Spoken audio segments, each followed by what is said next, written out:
പെരുമ്പാവൂർ സാറിൻ്റെ മനോഹരമായിട്ടുള്ള ഒരുപാട് ഓർമ്മകളുണ്ട്. അപ്പോൾ ഈ ഒരു അവസരത്തിൽ എന്താണ് നമ്മളുടെ പ്രേക്ഷകരുമായിട്ട് ഷെയർ ചെയ്യാനുള്ളത്?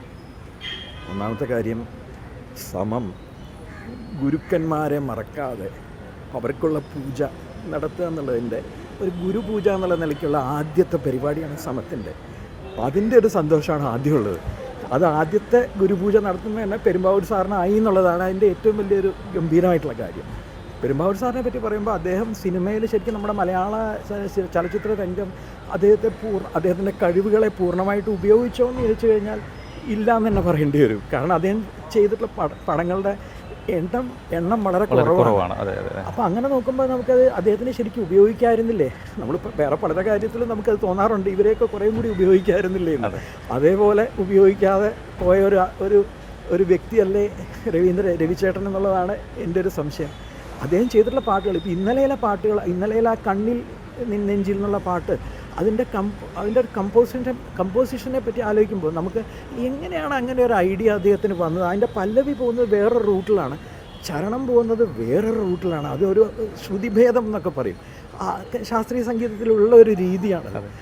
ആ രീതിയിലൊക്കെ അദ്ദേഹം അത് കമ്പോസ് ചെയ്ത് നമ്മളെ ഞെട്ടിച്ച ഒരു സംഗീത സംവിധായകനാണ് ശരിക്കും. തൂവാനത്തുമ്പികളുടെ പാട്ട് വളരെയധികം ഫേമസ് ആയി. എങ്കിലും ഈ ഇന്നലെയിലെ പാട്ടുകൾ, പക്ഷേ അത് ദാസേട്ടൻ പാടിയ വേർഷനും അതെ, ആ പാട്ടിൻ്റെ ചിത്ര പാടിയ വേർഷനായാലും ശരി, അത് അങ്ങനെ പുതിയ ഐഡിയാസ് എന്ന് പറയില്ല. മറ്റേ നമുക്ക് പഴയൊരു പാട്ടിൻ്റെ രീതിയിലൊരു പാട്ടുണ്ടാക്കുക എന്നൊരു രീതിയുണ്ട്. അതല്ല, ഇത് നമുക്ക് ഇതുപോലെ ഇതിന് മുമ്പേ ഒരു പാട്ട് ഇതുപോലെയുള്ളൊരു പാട്ടല്ലേ എന്ന് പറയാൻ പറ്റില്ല. കാരണം അത് പുതിയൊരു പാട്ടാണ്. അതാണ് അദ്ദേഹത്തിൻ്റെ ഒരു പ്രത്യേകത എന്ന് പറയാം. അദ്ദേഹത്തിന് ശാസ്ത്രീയ സംഗീതജ്ഞൻ എന്നുള്ള നിലയ്ക്ക് അദ്ദേഹത്തിൻ്റെ കച്ചേരികൾ എല്ലാം ശാസ്ത്രീയ സംഗീതത്തിൻ്റെ അടിത്തറയാണ് അദ്ദേഹം. വളരെയധികം, പിന്നെ എന്താ പറയുക, ഒരു പട്ടുപോലത്തെ സ്വഭാവം എന്ന് പറയില്ലേ, നമുക്ക് അദ്ദേഹത്തിൻ്റെ കൈ ഇങ്ങനെ പിടിച്ചാൽ അറിയാം, ആ ഹൃദയത്തിൻ്റെ നൈർമല്യം നമുക്ക് നല്ലോണം അറിയാൻ പറ്റും. ഇത്രയും സിമ്പിളായിട്ടുള്ളൊരു മനുഷ്യൻ, ഇത്രയും വലിയൊരു മനുഷ്യൻ, ഇത്രയും സിമ്പിളായിട്ടാണ് എല്ലാവരുടെ അടുത്തും ഇടപഴകുന്നത്. ഇതൊന്നും നമുക്ക് മറക്കാൻ പറ്റാത്ത കാര്യമാണ്. എന്തായാലും സമം ഇന്നിങ്ങനെ ഒരു കാര്യം ചെയ്യുന്നതിലാണ് ഏറ്റവും കൂടുതൽ സന്തോഷം. അദ്ദേഹത്തിന് ആദരവ് നൽകുന്നതിൽ ഏറ്റവും അധികം സന്തോഷിക്കുന്ന ഒരു എളിയ ശിഷ്യനാണ് ഞാൻ. അത്രയേ ഉള്ളൂ. ഉറപ്പായിട്ടും ഞങ്ങൾക്കും ഒരുപാട് സന്തോഷമുണ്ട്. Kerala vision, behalf of Kerala vision ഞങ്ങൾക്ക് ഇതിൻ്റെ ഒരു ഭാഗമാകാൻ സാധിച്ചതിൽ. ഇനി ഒരു സമത്തിൻ്റെ കൂടെ നമ്മളും ഉണ്ടാവും ഈ യാത്രയിൽ.